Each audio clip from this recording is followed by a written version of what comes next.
and welcome to the What to Read Next podcast. In this podcast, your host, Gloria Me, will invite a bookish guest to share their favorite book recommendation. If you share a passion for books and always looking for your next read, then join us. Hi, Emma. Welcome to the What to Read Next podcast.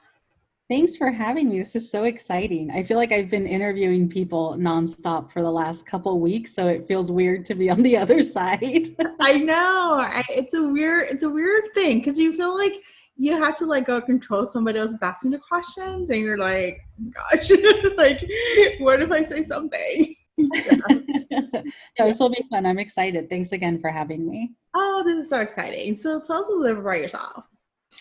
Oh man, I'm Emma. No, I'm Latinx, Mexican American. I'm born and raised in LA, which I know is a little weird because a lot of people flock to LA, but I love being a native here. And yeah, I've always been a reader for as long as I can remember.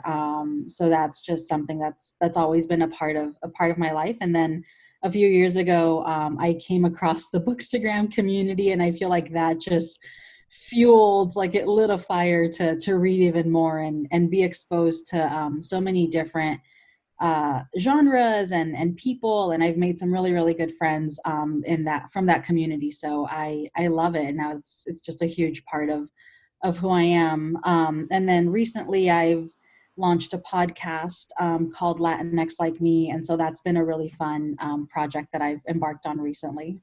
So let's talk about the podcast. What is the podcast all about? So Latinx Like Me, it's something I've been thinking about for a couple of years, but really started with He Who Shall Not Be Named when he started running, and the first thing out of his mouth was an attack on Mexicans, and I'm like, what?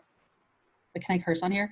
Yeah, you can. Like, what the fuck? And then when just things have been getting really, really bad, and I've had a pretty complex relationship with my culture. I am very privileged. I'm very white passing.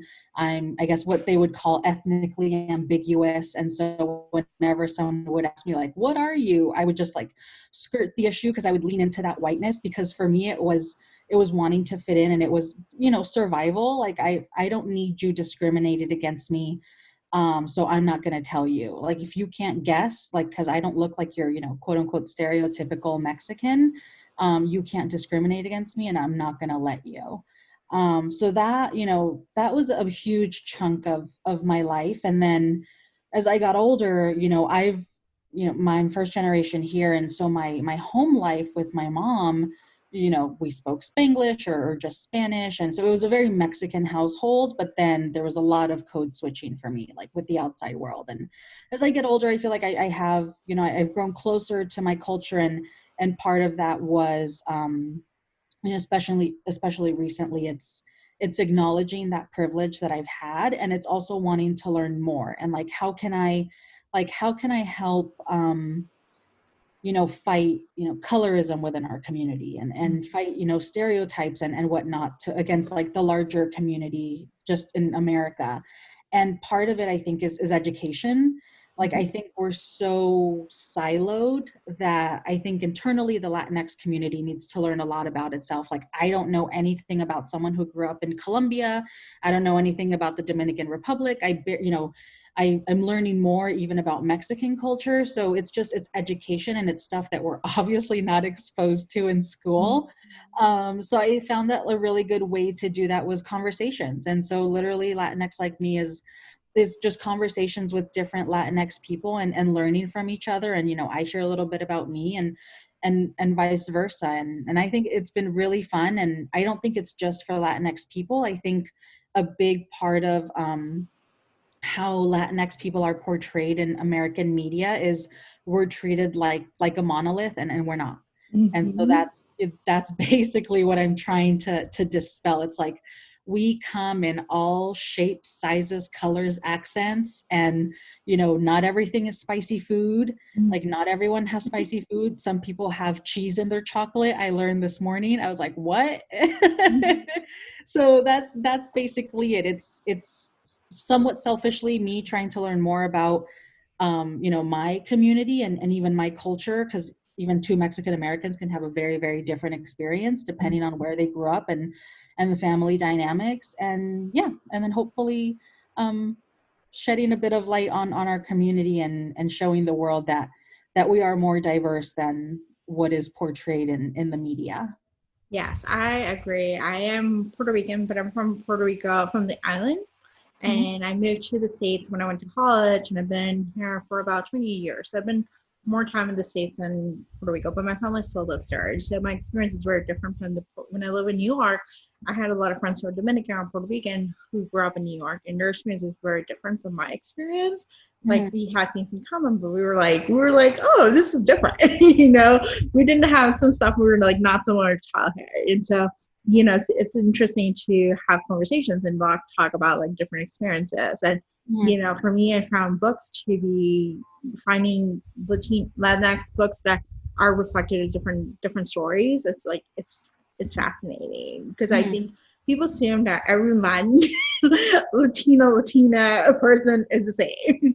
They're like spicy food. They're caliente. They're all like loud, and it's like, but not everyone's the same. Like, I don't like spicy food. I grew up without spicy food, and that's not that was not my experience. And I think it's great that you're having a place to have conversations and the education in that place for us to get to connect with one another and for others to understand how diverse the community really is.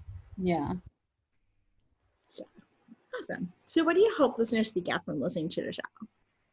I think just more information and just broadening their their previous understanding of our community as a whole. So I think so that for me is the main goal, just for anyone who listens to it, but specifically for other Latinx people. Like, I think it'd be great if someone were like, oh, I felt like my experience was like a super weird one because I don't speak Spanish, but then for them to hear someone else, Latinx, who was raised also not speaking Spanish, and then being like, oh, okay, I'm not the only one, like fostering that sense of community and the acknowledgement that their story that they might think is super weird, like someone else can actually relate to it. I think that was super important to me too. I love this. Yeah, I've seen some people have resonated with your episodes, and I love the fact that more and more people will resonate and will get to know more about the culture, about the diversity, about how wonderful the Latinx people are. So thank you for doing the service. Oh, thank you. Yeah, I'm having a great time doing it. And again, I'm learning so much, and it's really nice to see messages that come in that are like, oh, I could totally relate to this episode. And I was like, yay. That's amazing. So now let's chat book recommendations, and primarily romance, because you read some romance, but if you have other recommendations, that's really cool. So in terms of romance, what is your favorite romance trope? I have like a weird relationship with tropes, in that it's a newer thing to me, and I don't think I'd ever pick a book based on a trope. I will 100% admit to judging books by their covers and then reading the back, and then if that sounds interesting, then I'll take it. But I don't even think I know all the tropes. But I guess when I'm thinking of some of my favorite books, I mean, I feel like they've been all over the place, honestly. There's like The Hating Game, and I think that was enemies to lovers. There's Zenny by Rebecca Weatherspoon, and I think that was like a forced marriage, so I think that's like forced proximity. Forced proximity, marriage of convenience. Yeah. And I literally think those are the only tropes that I know. That's okay. That sounds good. So which authors on your autobi, that you think we should check their backlist? Rebecca Weatherspoon, 100%. I'm very lucky to call her a friend. We actually met at the Ripped Bodice, which is the romance bookstore here in LA. And I love the owners. Like, they're super nice, and they've given me some great book recommendations. Actually, Leah was the one that recommended The Hating Game when I was like, I think I'm ready to read romance, and she was like, try this one, and I like read it in one sitting, and I was like, this was amazing. What else? And then Rebecca, I love her Sugar Baby series. I love that one. There are like 3 novellas, which are super great, really fast reads. I love her recent series that she's putting out right now. It's the Cowboys of California series. So the first one is A Cowboy to Remember. And then the one that I think is coming out next month is If the Boot Fits. And I love that series so much. And honestly, I think I've read almost all of her books. So she's an auto buy for me, like 100%. I love this. Yeah. Rebecca is on my TBR, so I have like 5 of her books, and I've yet to pick up. So I think thanks to you, I'm like, I need to pick up. I heard Rafe is really good in the mailbox. Yeah. I live for forced proximity and marriage convenience, so that's like my favorite tropes. So I know those are gonna be. Zenny's great. I learned so some of her. I tend to steer more towards the steamy. Yeah. Oh man, if there is no sex in the book, it is just not for me. Like, I don't care how cute it is. I just can't.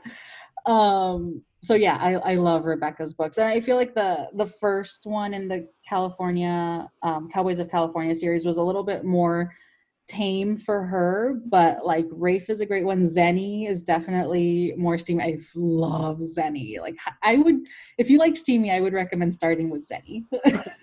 That sounds good. And that's a standalone. Awesome. So let's talk about Latinx authors. What are some of your go-to authors within the Latinx?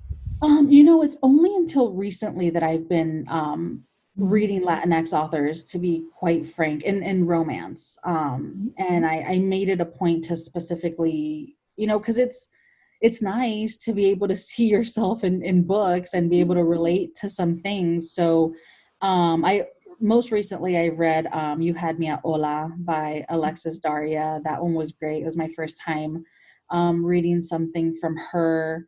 I really loved The Worst Best Man by Mia Sosa. That one was hilarious. I was not expecting it to be that funny, but I don't know why. Like, I expected it to be a rom-com, but I was literally like laughing out loud. So that was a great one. And I learned a lot there because they're not Mexican. So I was like, oh, what is this? It's usually the food that gets me. I was like, what is this you're talking about? It sounds delicious. So that was a great one. I'm trying to think. Adriana Herrera, she has the, I don't know what the series is called, but the first one is American Dreamer. The Dreamers. Yeah, that one, that's a good one too. So there's still so many other people. Like, I want to read Priscilla Oliveras. I haven't read anything by her. I know she's written tons, so she's on my list. I actually think I have one of her books. I think Lidia San Andres, if you read historicals, she has a good historical women's series. And then Yafa Santos has A Taste of Sage that came out this summer. It's a restaurant foodie book. So there's a couple others. So, but I'm on the lookout for Latinx authors. I'm like just trying to add to the repertoire because I feel like there's something to be said about like learning about different cultures. So it's kind of fun. Yeah. So what are some of your 5-star reads? It's so funny. I literally just deleted my Goodreads and I was like, oh, I should have taken a screen grab of what I've read this year because I don't remember. But I feel like I think A Cowboy to Remember was a 5-star for me. Like, I really loved it. What was it? Royal Holiday. I just loved it, by Jasmine Guillory. That I was a big fan of that. I don't know if this one counts as a romance, but The Idea of You by Robin Lee. That was a 5-star. I love that one. I actually just got it back from my neighbor. I was like, you have to read this. And she was like, this was great. I was like, I know. And then The Flat Share by Beth O'Leary. I love that one. I won a giveaway for an ARC, and I read it when I was on my way to Scotland, and I was like, this is so perfect because I'm going to the UK. And it was so sweet. And I loved how they were like getting to know each other via notes. And I thought like that one was a really sweet one. And I loved it a lot. That was a 5-star for sure. That's really cute. Yeah, I really like the 5-star. Like, that was a cute one. I've not read The Switch. It's on I got an ARC for it, but I'm like, I haven't taken time to read ours. Yeah, So it's literally on my shelf. I can see it right now, and I haven't had a chance to read it yet. it's okay. So you're a fan and pick a subgenre. What has been a book that you read this past year that you love? Like either rom-com, contemporary, small town, cowboy, paranormal, etc., etc. So I mean, for Cowboy, definitely the second one in the Cowboys of California series. It's called If the Boot Fits.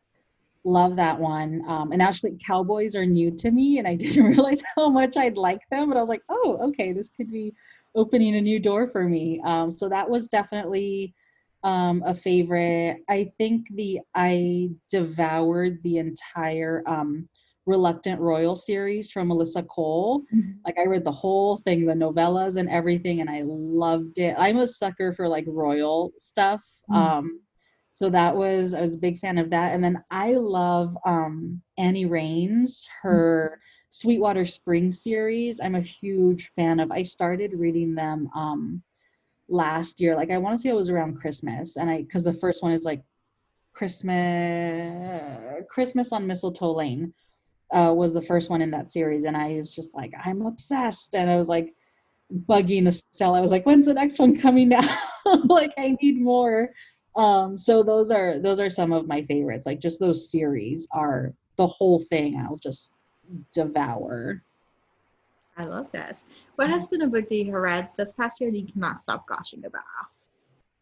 It's so hard because for me it like depends on the person. Because like not everyone I know reads romance. I feel like I will always try to get someone to read something by Tiffany Rice. Oh my gosh, she's amazing. I just read her Halloween books.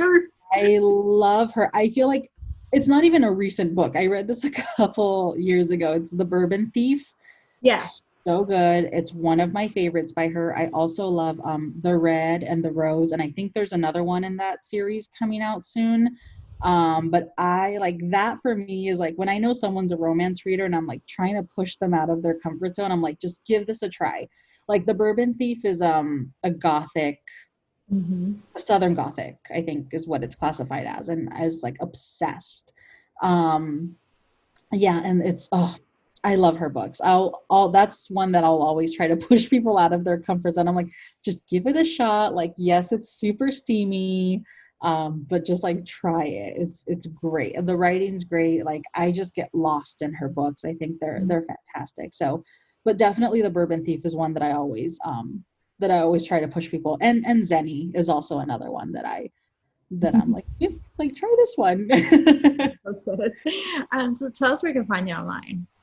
I am on Bookstagram at bookish.em.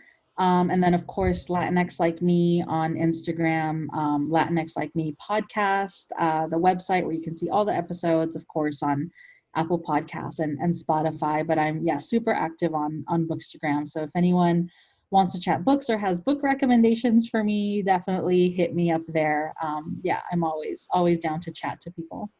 Awesome. Thank you, Emma, for being on the show. Thank you so much for having me. This was fun. If you enjoyed this podcast, feel free to share with friends, subscribe, or rate and review the show. This is the easiest way to support this podcast. Want to join a romance-loving community? Want weekly book recommendations, monthly author Q&As, and book recommendation meetups? Make new friends? Then join our Patreon community. To sign up, please follow the links in the show notes. What to Read Next podcast is part of the Frolic Podcast Network. Find more podcasts to love on frolic.media/podcast. Thank you so much for listening and have a great day.